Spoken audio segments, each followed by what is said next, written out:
ओम शांति। अॼु जी मुरली जी तारीख़ आहे 25/11/2025।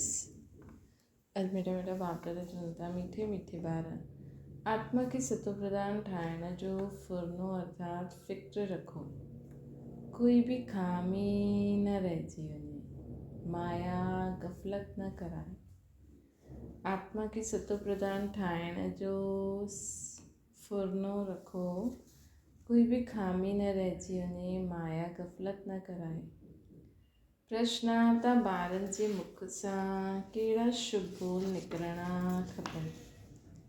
उत्तर सदा मुख सां इहे शुभ बोल बोलो कि असांखे नर सां नारायण ठाहींदासीं। असां घटि न ठाहींदासीं, असां ई विश्व जा मालिक हुआसीं, पोइ वरी खां ठहिणो आहे। लेकिन ये मंज़िल ऊची आहे, इन करे ॾाढो ख़बरदार रहणो आहे, पंहिंजो पोता में ॾिसणो आहे। एम ऑब्जेक्ट के साम्हूं रखी पुरुषार्थ कंदा रहो, कॾहिं बि हार्ट फेल न थियो। ओम शांति। बाबा वेही रूहानी ॿारनि खे सम्झाईंदा आहिनि। हिते जॾहिं याद जी यात्रा में वेंदा आहियो त भाउ भेणनि खे चओ कि तव्हां आत्म अभिमानी थी करे वियो। बाप खे यादि करो, ये स्मृति दिलाइणी आहे। तव्हांखे हाणे ये स्मृति मिली आहे, असां आत्मा, असांजो बाप असांखे पढ़ाइण ईंदा आहिनि। ये बि कर्मेंद्रियनि द्वारा पढ़ंदा आहिनि। बाप बि कर्मेंद्रियनि जो आधार वठी हिननि द्वारा पहिरियों ये चईंदा आहिनि, बाप खे यादि करो। ॿारनि खे सम्झाइबो आहे कि ज्ञान मार्ग आहे, भक्ति मार्ग न चईंदासीं। ज्ञान सिर्फ़ु हिकु ई ज्ञान सागर पतित पावन ॾींदा आहिनि। तव्हांखे पहिरें नंबर जो पाठ ये ई मिलंदो आहे, पंहिंजे खे आत्मा सम्झी बाप खे यादि करो। ये ॾाढी ज़रूरी आहे। ॿियो कोई बि सत्संग में कंहिंखे चइणो न ईंदो। भले अॼुकल्ह ऑफिशियल संस्थायूं ॾाढी निकितियूं आहिनि, तव्हां सां ॿुधी करे कोई चए बि परंतु अर्थ सम्झी न सघंदा कि पंहिंजे खे आत्मा सम्झी बाप खे यादि करो। सम्झाइण जो अकुल ई न ईंदो। इहे तव्हांखे ई बाबा चईंदा आहिनि कि बेहद जे बाप खे यादि करो त विक्रम विनाश थी वेंदा। विवेक बि चईंदो आहे, ये पुराणी दुनिया आहे, नई दुनिया पुराणी दुनिया में फ़र्क़ु ॾाढो थींदो आहे।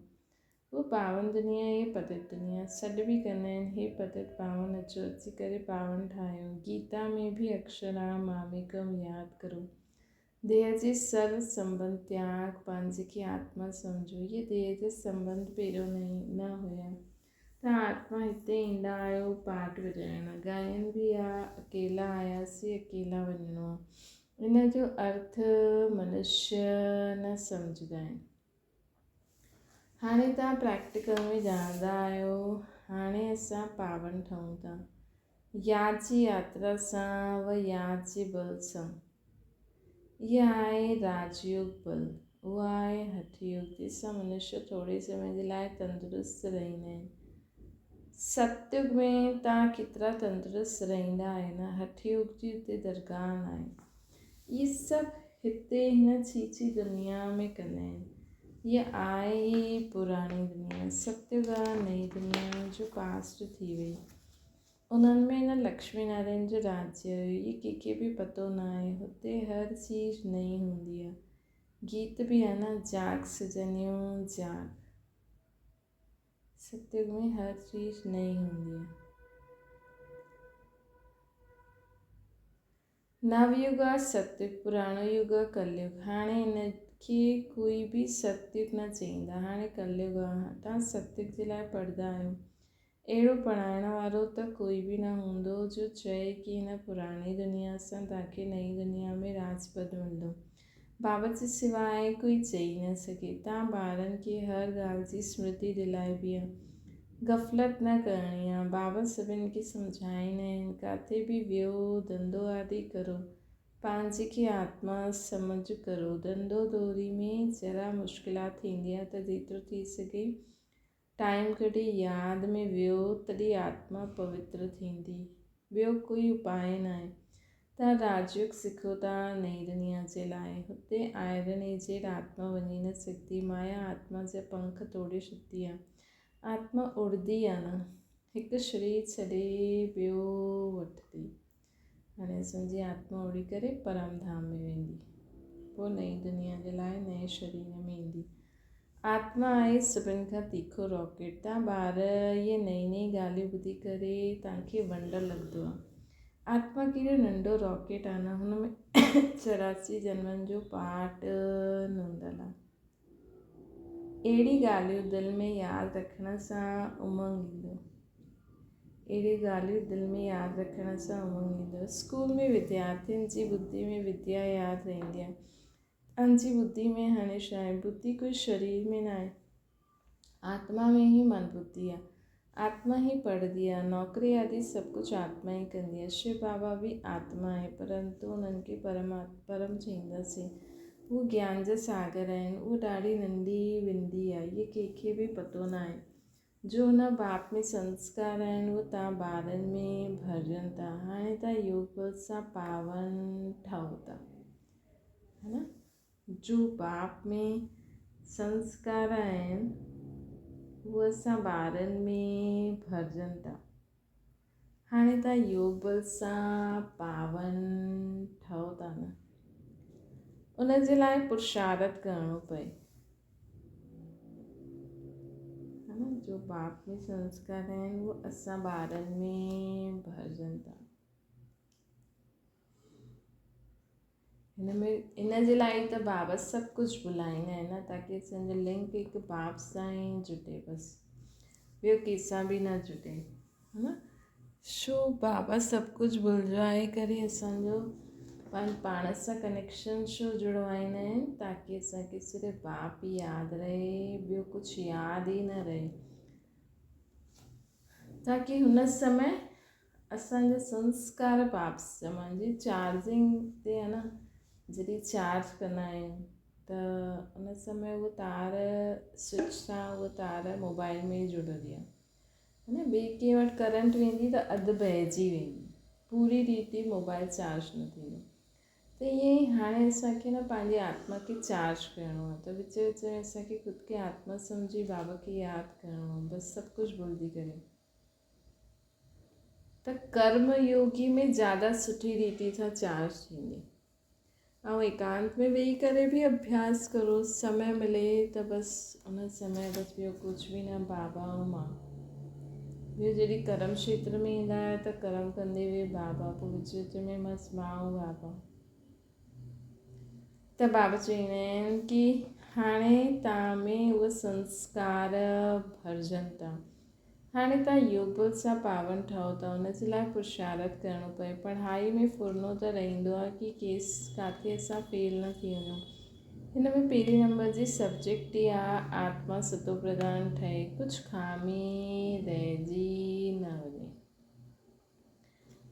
न त न पास थी वेंदव। माया तव्हांखे हर ॻाल्हि में बुलाईंदी आहे। आत्मा चाहींदी आहे मां चाट रखां, सॼे ॾींहं में कोई आसुरी कमु न करां, परंतु माया चाट रखणु न ॾींदी आहे। तव्हां माया जे चंबे में अची वेंदा आहियो। दिलि चईंदी बि आहे पोता मेल रखां। वापारी माण्हू हमेशह फ़ाइदो नुक़सान जो पोता मेल रखंदा आहिनि। तव्हांजो त इहो ॾाढो वॾो पोता मेल आहे, है न। असांजो त इहो ॾाढो वॾो पोता मेल आहे। 21 जन्मनि जी कमाई आहे, हिन में गफ़लत न करणी खपे। ॿार ॾाढी गफ़लत कंदा आहिनि। हिन भाव खे त तव्हां ॿार सूक्ष्म वतन में स्वर्ग में बि ॾिसंदा आहियो। बाबा बि ॾाढो पुरुषार्थ कंदा आहिनि, है न। बाबा चवंदा आहिनि हाणे तव्हांखे 21 जन्मनि जी कमाई करणी आहे त तव्हांजो ई ॾाढो वॾो पोता मेल आहे।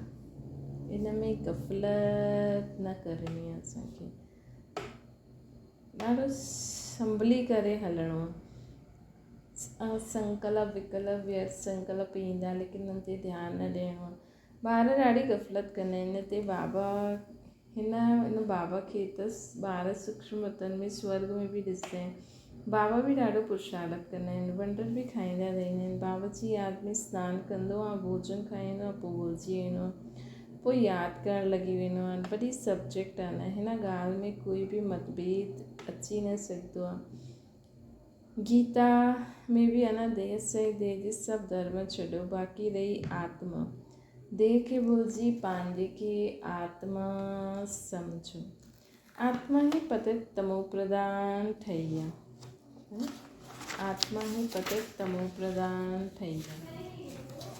पोइ हाणे मनुष्य पोइ चई ॾींदा आहिनि आत्मा निर्लेप आहे। आत्मा सु परमात्मा सु आत्मा, हिन करे सम्झंदा आहिनि आत्मा में कोई लेप शेप न लॻंदो आहे, है न। आत्मा चई ॾींदा आहिनि कि माण्हू चई ॾींदा आहिनि कि आत्मा निर्लेप आहे, आत्मा सु परमात्मा सु आत्मा, इन करे सम्झंदा आहिनि आत्मा ते कोई लेप शेप न लॻंदो आहे। तमोगुणी मनुष्य शिक्षा बि तमोगुणी ॾींदा आहिनि, सतोगुणी ठाहे न सघनि। भक्ति मार्ग में तमो प्रधान ठहिणो आहे। हर हिकु चीज़ पहिरियों सतो प्रधान पोइ सतो रजो तमो में ईंदी आहे। कंस्ट्रक्शन और डिस्ट्रक्शन थींदो आहे न। बाबा नई दुनिया जो कंस्ट्रक्शन कराईंदा आहिनि, पोइ पुराणी दुनिया जो डिस्ट्रक्शन थींदो आहे। भॻवान त नई दुनिया रचण वारो आहे, इहा पुराणी दुनिया बदिली करे नई थियणी आहे, है न। भॻवान त नई दुनिया रचण वारो आहे, इहा पुराणी दुनिया बदिली करे नई थियणी आहे। नई दुनिया जो चिन्ह इहा लक्ष्मी नारायण आहे, मतिलबु लक्ष्मी नारायण जो चित्र दुनिया में आहे, हिन जो मतिलबु नई दुनिया हुई, वरी थियणी आहे। स्वास्तिक बि त आहे, सत्य त्रेता द्वापर कलयुग, वरी चक्कर रिपीट थींदो। इहे नई दुनिया जा मालिक आहिनि। त्रेता खे बि नई दुनिया न चईंदासीं, कलयुग खे पुराणो, सत्युग खे नयो चईंदासीं। कलयुग अंत ऐं सत्युग आदि जे संगम आहे। कोई MA BA पढ़ंदा आहिनि त ऊच ठही वेंदा आहिनि न। तव्हां हिन पढ़ाई सां केतिरा ऊच ठही वेंदा आहियो, है न। तव्हां हिन पढ़ाई सां केतिरा ऊच ठही वेंदा आहियो। दुनिया हिन ॻाल्हि खे न ॼाणंदी आहे कि हिननि खे एतिरो ऊच कीअं ठातो। तव्हां हाणे आदि मध्य अंत खे ॼाणे विया आहियो, सभिनि जी जीवन कहानी खे तव्हां ॼाणंदा आहियो। इहे नॉलेज आहे न। भक्ति में नॉलेज न आहे, सिर्फ़ु कर्म कांड सेखारींदा आहिनि। भक्ति त अथाह आहे, केतिरो वर्णन कंदा आहिनि, ॾाढी ख़ूबसूरत ॾेखारे में ॾींदी आहे। बीज में छा ख़ूबसूरती, एतिरो नंढो बीज एतिरो वॾो थी वेंदो आहे। भक्ति आहे इहा झाड़, अथाह कर्म कांड आहिनि, है न। ज्ञान जो गुटको हिकु ई मनमना भव आहे। बाप चईंदा आहिनि तमो प्रधान खां सतो प्रधान ठहिण जे लाइ मूंखे यादि करो, है न। बाप चईंदा आहिनि तमो प्रधान खां सतो प्रधान ठहिण लाइ मूंखे यादि करो। बाबा खे यादि करो। तव्हां चईंदा आहियो पतित पावन अची करे पावन ठाहियो। रावण राज्य में सभु पतित दुखी आहिनि, राम राज्य में सभु पावन सुखी आहिनि। राम राज्य रावण राज्य नाम त आहे, राम राज्य जो कंहिंखे पतो न आहे सवाइ तव्हां ॿारनि जे। तव्हां हाणे पुरुषार्थ करो था, 84 जन्मनि जो राज बि तव्हांजी सवाइ कोई न ॼाणंदा आहिनि। 84 जन्मनि जो राज बि तव्हांजे सवाइ कोई न ॼाणंदा आहिनि। बल करे चईंदा आहिनि भॻवान वाच्य मनमना भव। सो छा ईअं थोरी कोई सम्झाईंदा कि तव्हां 84 जन्म कीअं पूरा वरिता, है न। 84 जन्मनि जो राज बि तव्हांजे सवाइ कोई ॼाणंदो न आहे। भल करे चईंदा आहिनि भॻवान वाच्य मनमना भव। सो छा ईअं थोरी कोई सम्झाईंदा कि तव्हां 84 जन्म कीअं वरिता। हाणे चक्र पूरो थींदो आहे। गीता ॿुधाइण वारा त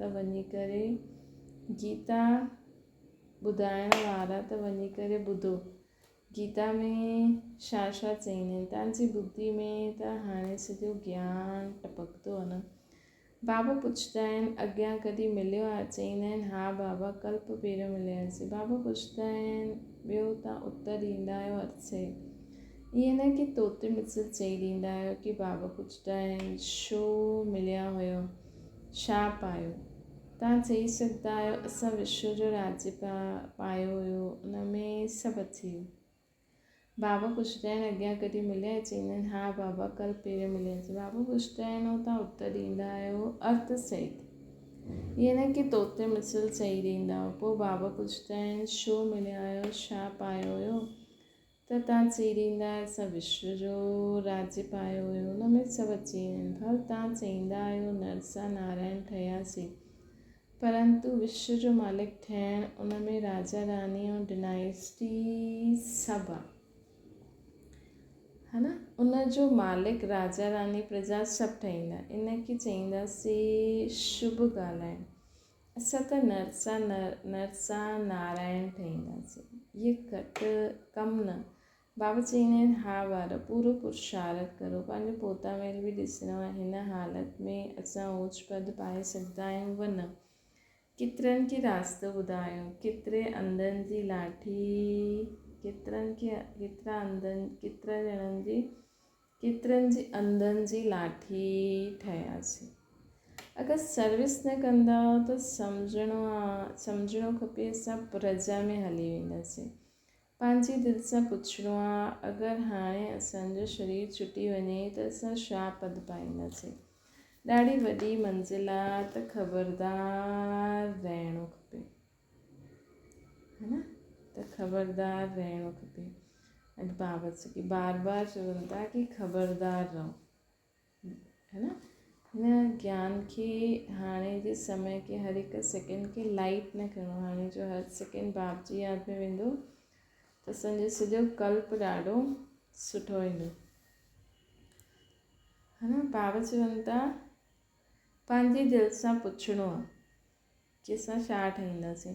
कई ॿार सम्झंदा आहिनि बराबरि असां त यादि ई न कंदा आहियूं त पोइ पोता में रखी करे छा कंदासीं। हुनखे पोइ हार्ट फेल चइबो आहे। उहो पढ़ंदा बि ईअं ई आहिनि, ध्यानु न रहंदो आहे।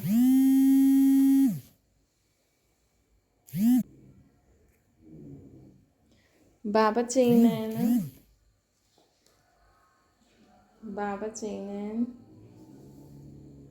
कि अगरि पढ़ंदव न त छा ठाहींदव, है न।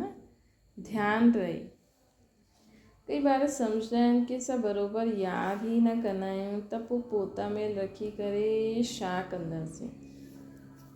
उन्हनि खे पोइ हार्ट फेल चइबो। उहो पढ़ंदा ई आहिनि, ध्यानु न ॾींदा आहिनि। मियां मिठू ठही वेही न वञिणो आहे जो पिछाड़ी में फेल थी वञनि। पंहिंजो कल्याण करिणो आहे। एम ऑब्जेक्ट त साम्हूं आहे। असांखे पढ़ी करे इहे ठहिणो आहे। इहे बि वंडर आहे न। कलयुग में त राजा ई न आहे। सतयुग में पोइ इन्हनि जी राजाई किथां आई। सॼो मदार पढ़ाई ते आहे। ईअं न कि देवताऊं असुरनि जी लड़ाई लॻी, देवताउनि जीत पाए करे राज्य पायो। हाणे असुर ऐं देवताउनि जी लड़ाई लॻी कीअं सघंदी आहे। न कौरवों पांडवनि जी लड़ाई आहे। लड़ाई जी ॻाल्हि ई निषेध थी वेंदी आहे। पहिरियों त इहो ॿुधायो कि बाबा चईंदा आहिनि देह जे सभु संबंध छॾे पंहिंजे खे आत्मा सम्झो। तव्हां आत्मा अशरीरी आया आहियो। हाणे वापसि वञिणो आहे। पवित्र आत्मायूं ई वापसि वञी सघंदियूं आहिनि। तमो प्रधान आत्मायूं त वञी न सघंदियूं आहिनि। आत्माउनि जो पंख ई टुटल आहिनि, है न। त हाणे पवित्र ठहिणो आहे। माया पतित ठाहींदी आहे न। तमो प्रधान थियण जे कारण एतिरो दूर होली जॻह ते वञी न सघनि। तमो प्रधान थियण जे कारण एतिरो दूर मतिलबु पवित्र जॻह ते कीअं।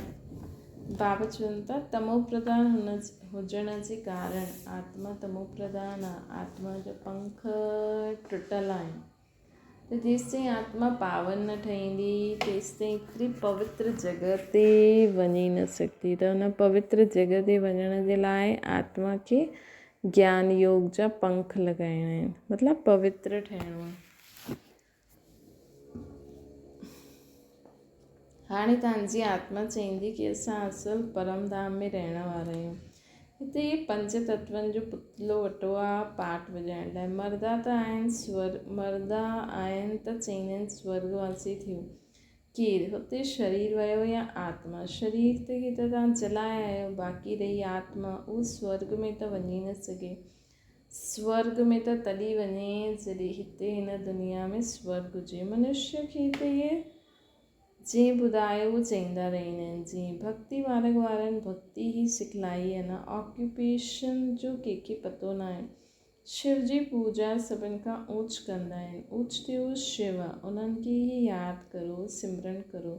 माला बि ॾींदा आहिनि। शिव शिव चईंदा माला फेरदा रहो। अगरि अर्थ माला उठाए शिव शिव चईंदा रहनि, बिगर अर्थ माला उठाए शिव शिव चईंदा रहंदा आहिनि, लेकिन माला बि ॾींदा आहिनि, फेरदा आहिनि, लेकिन माला में भी फेरो, शिव शिव चओ त शिव बाबा खे यादि करो, है न, अर्थ सहित चओ।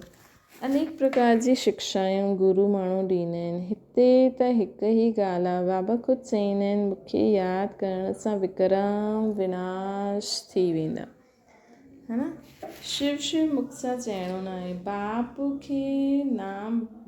जो नाम ॿार थोरी सिमरन कंदा आहिनि, इहा आहे सभु गुप्त, कंहिंखे बि पतो न आहे कि तव्हां छा करो था। जीअं कल्प पहिरियों सम्झियो हूंदो उहो ई सम्झंदा, नया नया ॿार ईंदा रहंदा, वृद्धि खे पाईंदा रहंदा, अॻियां हली ड्रामा छा ॾिखलाईंदा आहिनि जो सो साक्षी थी करे ॾिसणो आहे। पहिरियों खां बाबा साक्षात्कार न कराईंदा कि इहे थींदो, पोइ त आर्टिफिशियल थी वञे। इहा ॾाढी सम्झण जी ॻाल्हि आहे, तव्हांखे सम्झ मिलंदी आहे। भक्ति मार्ग में बेसमझ आहिनि, ॼाणंदा आहियो ड्रामा में भक्ति जी बि नूंद आहे, है न, ॼाणंदा आहियो ड्रामा में भक्ति जी बि नूंद आहे, त भक्ति बि माण्हुनि खे करणी आहे। भक्ति बि बाबा चईंदा आहिनि न, भक्ति बि कई पापनि खां बचाईंदी आहे, त भक्ति जो बि पार्ट आहे। हाणे त सम्झंदा आहियो ॿार, असां हिन पुराणी दुनिया में रहण वारा न आहियूं। स्टूडेंट खे इहे पढ़ाई ॿुधी में रहंदी आहे, तव्हांखे बि मुख्य पॉइंट्स ॿुधी में धारण करणी आहे। नंबर 1 ॻाल्हि, अलफ़ पको करो तॾहिं अॻियां हलो। नंबर 1 ॻाल्हि कहिड़ी आहे, अलफ़ पको करो तॾहिं अॻियां हलो, न त फालतू पुछंदा रहंदा। बाबा हमेशह चईंदा आहिनि न, प्रदर्शनी में पहिरियों बाप जो चित्र रखो, पहिरियों बाप जो परिचय पको करो। ॿार लिखंदा आहिनि, फलाणे लिखी करे ॾिनो कि गीता जो भॻवानु शिव आहे, इहे त बिल्कुलु ठीकु आहे, भले ईअं चईंदा आहिनि, परंतु बुद्धि में कोई वेंदो थोरी आहे कंहिंजो। अगरि सम्झी वञनि बाबा आहिनि त चवनि अहिड़े बाप सां असां वञी करे मिलूं, वरसो वठूं। हिक खे बि निश्चय न वेंदो आहे, फट सां हिकु बि चिठी न ईंदी आहे। भर करे लिखंदा बि आहिनि कि नॉलेज वॾी सुठी आहे, परंतु इन में हिमत न थींदी आहे माण्हुनि खे जो सम्झे वाह अहिड़ो बाबा जंहिंसां असां एतिरो समय दूर रहिया, भक्ति मार्ग में धक्का खाधा, हाणे उहो बाबा विश्व जो मालिक ठाहिण आयो आहे त भॼी अचनि। अॻियां हली अहिड़ा ॿार निकिरंदा। अगरि बाप जो पहचान आहे त ऊच ते ऊच भॻवानु आहे त उन्हनि जो ठहिणो आहे न। सम्झाणी अहिड़ी ॾियणी खपे जो कपाट ई खुली वञनि माण्हुनि जा। अच्छा, मीठी सिकी लॻे ॿारनि प्रति माता पिता बाप दादा जो यादि प्यार ऐं गुड मॉर्निंग। रूहानी बाप जी सभिनि रूहानी ॿारनि खे नमस्ते। असांजी बि रूहानी माता पिता बाप दादा खे यादि प्यार गुड मॉर्निंग और नमस्ते। धारणा जे लाइ मुख्य सां धंधो आदि कंदे आत्मा खे पावन ठाहिण लाइ समय कढी यादि जी महिनत करणी आहे। कोई बि आसरी कमु कॾहिं न करिणो आहे, है न। ॿियो आहे पंहिंजो ॿियनि जो कल्याण करिणो आहे। पढ़ाई पढ़णु ऐं पढ़ाइणु, मियां मिठू न ठहिणो आहे। पढ़ाई पढ़णी आहे ऐं पढ़ाइणो आहे, मियां मिठू न ठहिणो आहे। यादि जो बल जमा करिणो आहे। पंहिंजो ॿियनि जो कल्याण करिणो आहे। पढ़ाई पढ़ो ऐं पढ़ायो, मियां मिठू न ठहो। यादि जो बल जमा करिणो। वरदाना नाम ऐं मान जे त्याग द्वारा सर्व जो प्यार प्राप्त करण वारा विश्व जे भाग्य विधाता भव। जीअं बाप खे नाम रूप सां न्यारो चईंदा आहिनि, लेकिन सभिनि खां अधिक नाम जो गायन बाप जो आहे। वैसे ई तव्हां बि अल्पकाल जे नाम ऐं मान सां न्यारा ठहो त सदाकाल जे लाइ सर्व जा प्यारा स्वतर थी वेंदा। जो नाम मान शान जा भिखारीपन सां त्याग कंदा आहिनि, उहो विश्व जे भाग्य विधाता ठही वेंदा आहिनि। जो नाम ऐं शान जो त्याग, नाम मान जो त्याग, भिखारीपन जो त्याग कंदा आहिनि, हू विश्व जे भाग्य विधाता थी वेंदा। इंसान खे कोई मान ॾे, कंहिंजो नाम थिए, हिन जो त्याग करणो। कर्म जो फल त स्वतः ई तव्हांजे साम्हूं संपन्न स्वरूप में ईंदो। हिन जे लाइ अल्पकाल जी इच्छा मात्र अविद्या ठहो। कर्म जो फल त स्वतः तव्हांजे साम्हूं संपन्न स्वरूप में ईंदो। हिन जे लाइ अल्पकाल जी इच्छा मात्र अविद्या ठहो। सिर्फ़ु पंहिंजो कर्म कंदा हलो बाबा जी यादि में, कोई तव्हांजी तारीफ़ करे, तव्हांखे सुठो चए, इहे न सोचिणो है न। कच्चो फल न खाइणो आहे, उन जो त्याग करो त भाग्य तव्हांजे पुठियां ईंदो। स्लोगन आहे, परमात्मा बाप जा ॿार आहियो त बुद्धि रूपी पाऊं सदा तख्त नशीन रहे। अव्यक्त इशारो आहे, कोई बि सेवा जो प्लान ठाहींदा आहियो, भले ठाहियो, भले सोचो, लेकिन छा थींदो, कीअं थींदो, उन आश्चर्यवत थी करे न, विदेही साक्षी ठही सोचो, प्लान ठाहियो, सेकेंड में प्लेन स्थिति ठाहींदे हलो। हाणे आवश्यकता स्थिति जी आहे। ये विदेही स्थिति परिस्थिति खे सदा सहज पार कराए छॾंदी आहे। ये विदेही स्थिति सर्व परिस्थितियुनि खे सदा सहज पार कराए छॾंदी। जीअं बादल आया हली आया, छो जो विदेही स्थिति मतिलबु ख़ुदि खे आत्मा सम्झो, बाबा खे यादि करो त बाबा त ज्ञान सूर्य आहे न, त असां आत्मा बि मास्टर ज्ञान सूर्य ठही वेंदासीं। ऐं सभु परिस्थिति रूपी ॻाल्हियूं कहिड़े रूप में ईंदियूं आहिनि, संकल्प जे रूप में ईंदियूं आहिनि न, है न।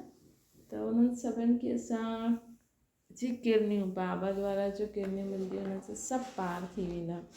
त जीअं बादल आया हली विया, विदेही अचल अडोल थी खेल ॾिसंदा रहो। अच्छा, ओम शांति। बाबा खे यादि करो।